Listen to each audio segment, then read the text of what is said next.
This is section 7, chain rule, example 3.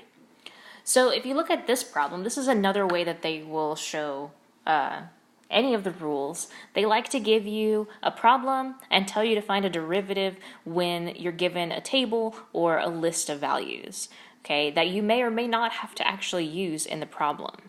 So let's go ahead and find the derivative.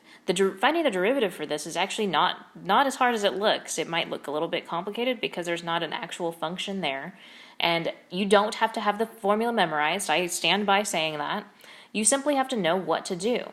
Now, the outside function is f, the inside function is g. So I'm going to call that the inside function, okay? So when I find h prime of x, I'm finding the derivative of the outside function. Now, to take the derivative of f here, I'm just writing f prime. So it's going to be f prime. The inside function stays the same,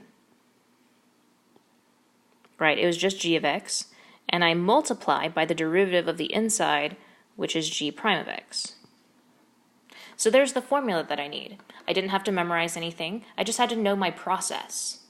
Now I'm going to plug in -1 because it says to find h prime of -1.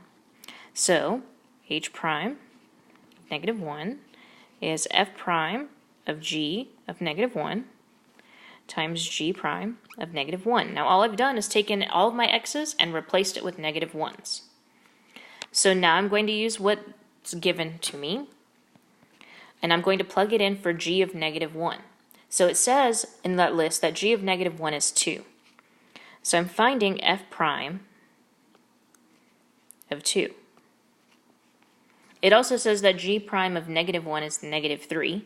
So I'm multiplying whatever I get by -3.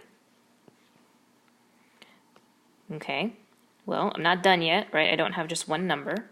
It says f prime of 2 is -2, so I actually have -2 times -3, which is just 6. And that's all.